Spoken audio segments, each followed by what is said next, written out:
नमस्कार दोस्तों, स्वागत है आपका हमारे YouTube चैनल पर। दोस्तों, आज की लव स्टोरी का टॉपिक है मेरी पहली मोहब्बत भाग 2। अगर अभी तक आपने पिछला एपिसोड नहीं देखा हो तो आप हमारे चैनल पर जाकर देख सकते हैं। लव स्टोरी पसंद आए तो वीडियो को लाइक करें, शेयर करें। पहली बार चैनल पर आए हो तो सब्सक्राइब करें। आइए शुरू करते हैं आज की लव स्टोरी को। मैं भाई बहन से सबसे बड़ा था, जिसके कारण पढ़ाई के बाद जिम्मेदारियां बनती है मैं जल्द से जल्द जॉब कर लूं। मैंने भी अपने फर्ज निभाने हेतु सब कुछ धीरे धीरे भूलने की कोशिश करना शुरू कर दिया। इसी बीच मुझे एक अच्छे कंपनी का जॉब ऑफर हुई। इतने दिनों में निशा मुझे भूल गई होगी, इस तरह का ख्याल मन में बहुत बार आया। लेकिन मैं यही सोचता था कि जब मैं उसे नहीं भूल पाया तो वो मुझे कैसे भूल गई होगी। दिल तो चाहता था सब कुछ भूलकर उसके पास चले जाऊं, लेकिन जिम्मेदारियां मुझे मजबूती से जकड़ा हुआ था। मैं आधे मन से जॉब करने के लिए इंटरव्यू देने चला गया। मुझे इस जॉब में कोई इंटरेस्ट नहीं था, मगर फिर भी उस जॉब के लिए चला गया। जैसे नदिया का पानी बिना सोचे समझे समुद्र की तरफ चला जाता है, ठीक मैं भी उसी तरह बिना सोचे समझे चला गया। अब मैं इंटरव्यू के लिए ऑफिस पहुंच चुका था। ऑफिस में कई सारे लोग इंटरव्यू के लिए बैठे थे। मैं भी अपनी बारी का इंतजार करने लगा। वहाँ भी निशा की यादें खाई जा रही थी और एक अलग तरह की तन्हाई मारी जा रही थी। जिस तरह सूरज में डूब जाने के बाद सूरजमुखी के फूल मुरझा जाते हैं, ठीक वैसा ही हाल निशा के जाने के बाद मेरा हो चुका था। बैठा तो था लोगों के साथ, लेकिन फिर भी यहाँ भी मैं अकेला महसूस कर रहा था।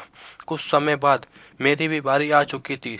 सर, इंटरव्यू के लिए आपको अंदर बुलाया जा रहा है, उस कंपनी के एक कर्मचारी ने मेरे पास आकर बोला। ओके कहकर ऑफिस के दरवाजे को हल्के से धक्का देकर अंदर गया। बड़ी बड़ी आंखें, रोदार चेहरा, चेहरे पर कड़क सवाल और वाले हल्के सफेद बाल। एक व्यक्ति कुर्सी पर बैठा था। उन्होंने मुझे बैठने का इशारा किया। इसके बाद उन्होंने पूछा, नाम क्या है? जी, राजू अग्रवाल, मैंने कहा। इसके बाद उन्होंने कई सवाल पूछा, जिसका जवाब मैं पूरी कॉन्फिडेंस के साथ देता गया। उन्होंने कुछ अजीब तरह के सवाल भी पूछे, जैसे तुम्हारे पिताजी क्या करते हैं, तुम कितने भाई बहन हो। इन सवालों के अलावा और भी कई सवाल पूछे। मैंने भी सभी प्रश्न का जवाब बिल्कुल सही तरह से दे दिया गया। क्या किसी से प्यार करते हो, उनका प्रश्न सुनकर मैं स्तंभ रह गया। भला जॉब के लिए इस तरह का प्रश्न कौन पूछता है? मैंने इस प्रश्न का जवाब खामोश रहकर ही देना उचित समझा। इस प्रश्न का सुनकर ऐसा लग रहा था ये जॉब इंटरव्यू कम है और मेरी इंटरव्यू ज्यादा लग रही थी। तुम मुझे बहुत पसंद हो, उन्होंने बोला। अपने दाएं हाथ से रिंग बेल का बटन दबाकर किसी को बुलाया। इन्हें लेकर मैडम के केबिन में जाओ, उन्होंने आदमी को आने के बाद कहा। मैं उस आदमी के साथ दूसरे केबिन की तरफ चला गया। मन मचल रहा था, नौकरी मिलेगी या ऐसे ही वापस लौटना पड़ेगा। अगर नौकरी मिल जाएगी तो अच्छी, वरना।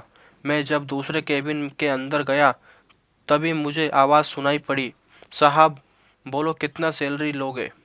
जब मैं कुर्सी पर बैठा देखा तुम, मेरी आंखें खुली की खुली रह गई। पूरे शरीर में बिजली से दौड़ गई।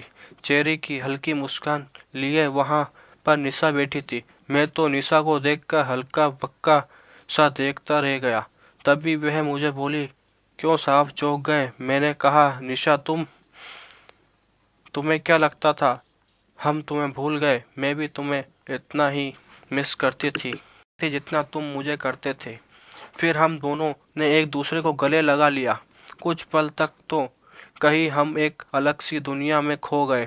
ऐसा लग रहा था कि किसी दिवालिया हुए इंसान को उसका पूरा संपत्ति फिर से वापस मिल गई हो। निशा ने बताया कंपनी उसके पापा की ही है और निशा ने खुद बोलकर ही मेरे नौकरी के लिए ऑफर दिलवाई थी, क्योंकि मेरे बारे में निशा अपने पापा से बात कर चुकी थी और पापा उसके मुझसे मिलने चाहते थे। अब अब तो हम दोनों मिल चुके थे। उसके बाद हम दोनों की शादी हमारे परिवार की रजामंदी से कर दिया गया। जन्मों जन्म का साथ निभाने का वचन देकर आज हम दोनों का साथ हो। मैं बहुत खुश हूँ कि मुझे पहला प्यार मिल गया। भगवान से प्रार्थना करता हूँ कि मुझे अगले जन्म में इतना ही प्यार करने वाले निशा मिले।